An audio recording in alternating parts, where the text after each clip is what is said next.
Morning, guys. It is about 5 in the morning. Sunrise is about 20 minutes.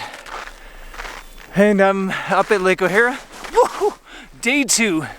And I'm trying to walk around, but that keeps happening. The snow is in this state where it's almost impossible to walk in. It's icy on top and then soft below. So I just keep falling through and I can't make any progress. I've tweaked my groin a little bit falling through the ice yesterday, and this morning I don't feel like going far. I just tried to go find a tarn back that way, but it's still frozen over, and I think I'm gonna be lazy this morning and just photograph the hut I stayed in last night. Elizabeth Parker Hut is a bit of a Canadian gem, and this spot is so off the beaten path right now. Not only does the bus not run until mid-June, but it's also about 500 meters off the main trail and kind of just seemingly dropped into the middle of the forest. But despite how cool it is, I just couldn't find any photo inspiration. So I'm sorry, but I lied to you. The cabin just wasn't working. I found it really hard to make a really cool composition there. So I walked back down to the lake. I've only got 5 minutes until sunrise. I could always come back to this composition I shot yesterday, but I think since I have a couple days here, I'm gonna go for a walk around the lake and see if I can find something else to shoot.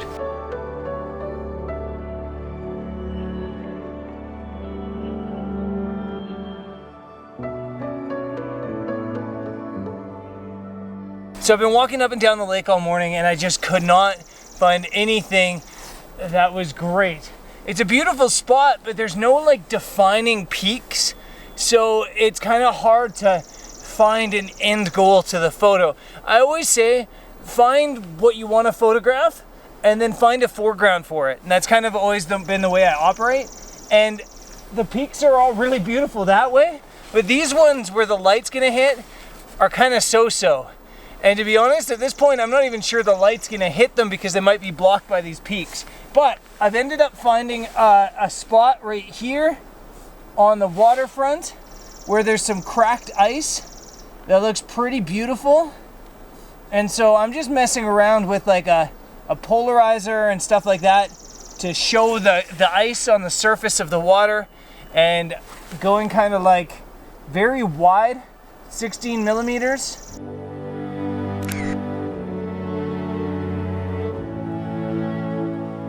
Yeah, I don't know if it's great. If this peak would be nice enough to get some light, I think it could be really cool, but it's starting to look like this morning might have been a bust.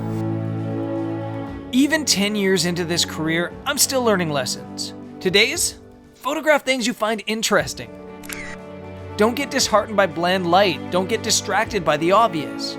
The cracked ice had these incredible patterns and details. So, while it's hard to ignore the massive peaks around me, they're almost a distraction to these unique elements right in front of me. Sometimes, you just need to narrow your focus.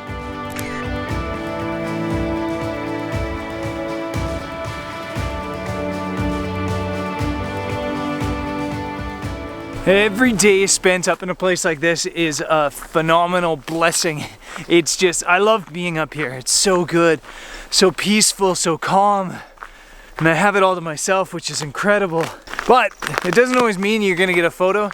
I don't think I got a photo this morning. I tried, don't get me wrong, I tried. Just didn't really work, didn't get the light I wanted, couldn't find a foreground I loved. Doesn't mean I'm complaining. Such a good morning, regardless. And I'm still on the night shift, so last night I probably slept for 2 hours.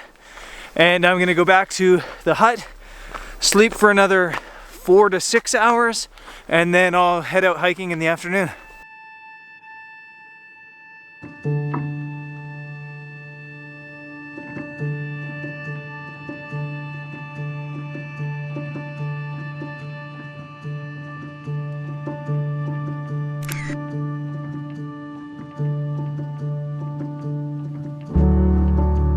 I'm at the mountain hut. Let me show it to you quick because it's cool. This is actually, I think, one of the oldest mountain huts in all of this part of Canada.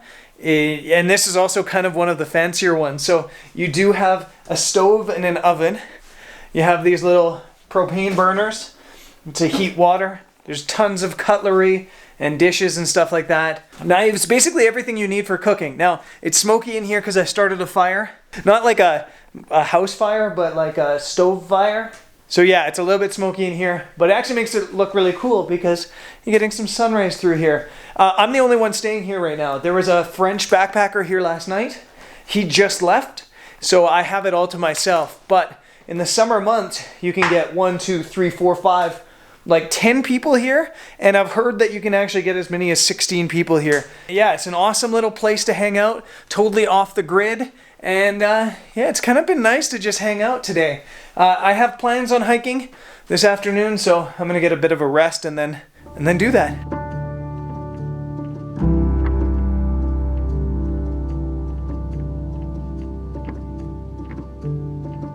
Had a nice little relax, and I'm trying to get to a place called, let me see the name of it, Opabin Lake.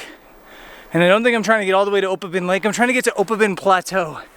And it apparently has really phenomenal views from up top, but it looks like I'm one of the first people that have tried this year. So there's not really a path, and I'm not sure I'm gonna be able to make it, but I'm gonna try. I don't usually get a hard time from you guys for my images. Instead, YouTube usually grills me for being underprepared. Today, you're gonna grill me. But in my defense, the snow is heavy this year and spring was late. So yes, I should have packed my snowshoes, snow boots, or even just crampons like a good Canadian landscape photographer, but this backcountry mission was gonna happen with or without them, despite the constant slog through the snow. This is hard work. I'm almost there though, I think. I'm just climbing up some rocks. There's a trail here, but the trail's covered in snow. So I'm scrambling up this rock pile. And I think up there I see a flatland, and I think that that's the view. And I think that is the view of this direction. That's Mary Lake and Lake O'Hara back that way. And I think this could be totally worth this effort, but it is an effort. I'm struggling.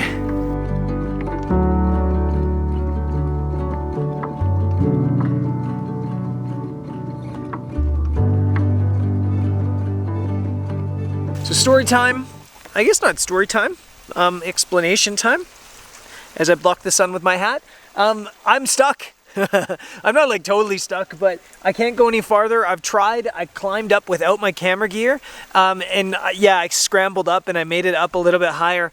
But even up there, it doesn't look that easy with camera gear. The snow is like neck high, and yeah, I'm stuck. Luckily, the view here is epic. The view is unreal. I think the view is even better from up top, but I just can't get there with all my camera gear. The other thing is, I'm an idiot. I've got like 4 hours until sunset. So I don't want to hike back up here. I don't want to hike down and back up. I don't want to, I'm being lazy. I can't hike farther to see what's up there. I don't want to go back down and have to come back up. And I've got 4 hours until sunset. So this is like a test of patience on to the next level, sitting up here waiting for 4 hours for sunset. Of course, there are worse places to wait. And honestly, the digital detox of being up here alone with no cell data, no Netflix, and no YouTube was good for me. It was unintentional meditation.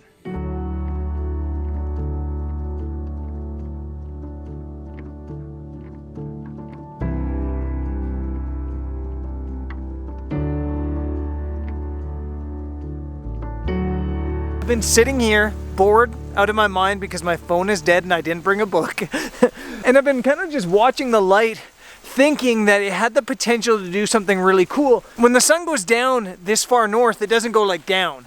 It goes across the horizon. And it went across the horizon behind this mountain, and then it just peeked out just now between the mountain and another mountain, and it's allowed me to shoot this image with the big sun star in it. A 3-stop soft grad ND, F11, and a perfect bit of light left me with this. Patience rewarded.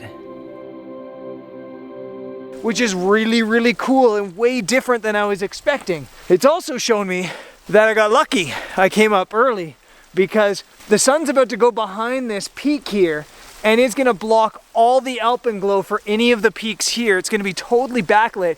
I'm in the total wrong spot for sunset. So I'm gonna slide down, and what I'm gonna do is I'm actually gonna sit on my butt and slide down like a human toboggan down this hill. Okay, I know.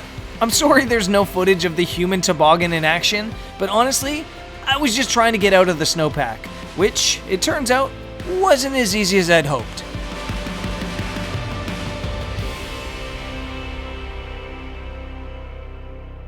Okay, so there'll be no sunset shoot tonight because I need to get dry and warm.